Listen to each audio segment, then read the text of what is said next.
Hey everybody, it's Book of Katherine. I hope you're doing well. So very quickly, I wanted to go over the city of Beirut since the Beirut explosion happened. And I've done a series on this. This is going to be part of the Beirut series. If you haven't seen it all, I highly recommend it. Anyway, so the city of Beirut is 5,000 years old. And that is something that you will probably be shocked at if you've been studying Babylon or ancient Mesopotamia at all, Islam, if you've been studying even the Beirut explosion. That news may come as a shock. And the reason why is because, or even the early Christian church or even Judaism, may come as a shock because you will never find it on the maps. I was doing a thread today and I was looking for ancient Babylon about 600 BC. And once again, it showed the Fertile Crescent and it showed all these cities along the shore. And it didn't feature Beirut. That's Beirut's original name, Beyrouth. So that's actually Beirut's original spelling was Beyrouth. And when you look up Beirut's history, you find out that it's the oldest port in the region. It's actually an older city than Jerusalem. It's older than Egypt. It's older than everything. It's like the original port. And the original port does what? Oh, that's right. Connects the east to the west. People think it happened over the Silk Road. And it didn't. It originally happened by port. And that port of Beirut connected the east to the west. So when you hear things like King Nebuchadnezzar is the king of all kingdoms. Yeah, because those kingdoms were connected. We tend to think that they weren't connected. But if you look into the history, they say around 3000 BCE is when script began.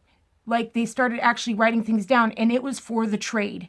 It's called script. And if you look into it, you find out that, the Phoenicians or the people who lived right there in Beirut, they're the ones who actually on a stamp, if you look at a stamp of Lebanon, they actually have a boat in it and a torch being held. And the boats were made out of the cedars of Lebanon. Now churches are made out of the cedars of Lebanon.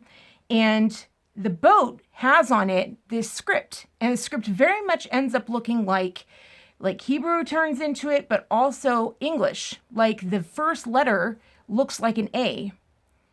The alphabet that we have, 24 letters, is Bet, the first two letters in the Phoenician language. So that was developed in Beirut. So Beirut is kind of like the beginning of language that we share and is all over the world today. It's very, very shocking, and they don't talk about it. And here I'm doing another article on, or another thread on 600 BC, and there's no Beirut on the map. There's Tyre. There's all these different ports. No Beirut. No Beirut, the oldest port, older than Jerusalem, older than them all.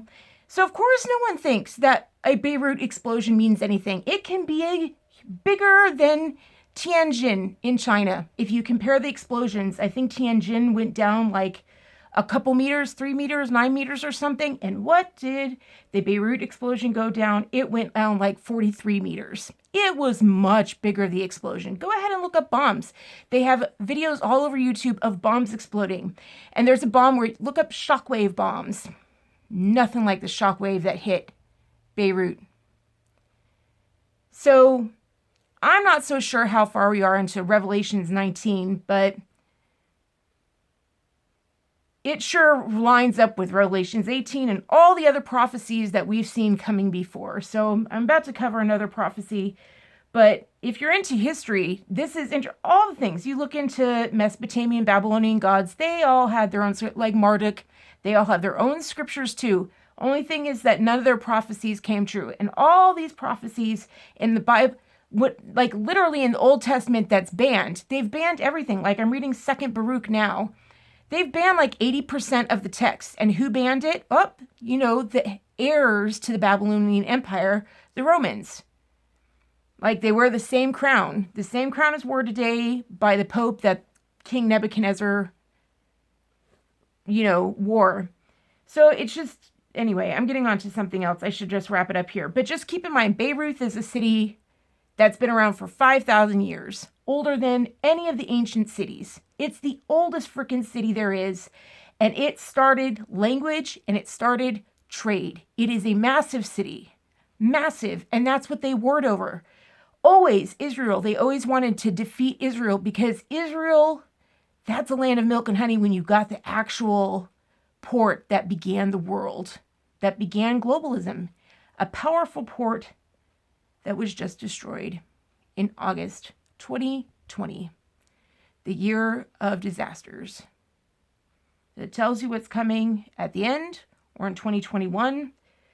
I have my predictions, but we will see. All right, I'll talk to you guys later. Bye. Look into Beirut and ask yourself, why is it left off all the maps? In my opinion, from what we saw from the explosion and the things that it uncovered, they don't want anyone looking at Beirut. Extremely luxurious city with a huge human trafficking portion. And not to mention, Hamas had 22 levels, 22-story infrastructure underneath it of tunnels, 22 stories. Now that's a secret worth taking off maps. No one finds the treasure if it isn't on the treasure map.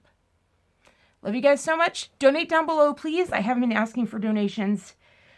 Too busy, and I'm busy because you guys have got me into all of these clinics, which is fantastic. So I'm getting better. I'm getting so much better, like better every day. So if you could donate just down below, just $1 a month, that's you guys have been, the people who have been donating, it's been making a difference. Like it gets me to my appointments, but I do need to be asking more. So anyway, if you could, in exchange for this research and stuff, just $1 a month would be a huge, it changes my life. It changes my, look at how clearly I'm talking without stuttering.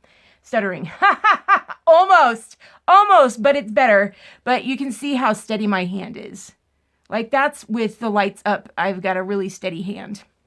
And I'm really coming along.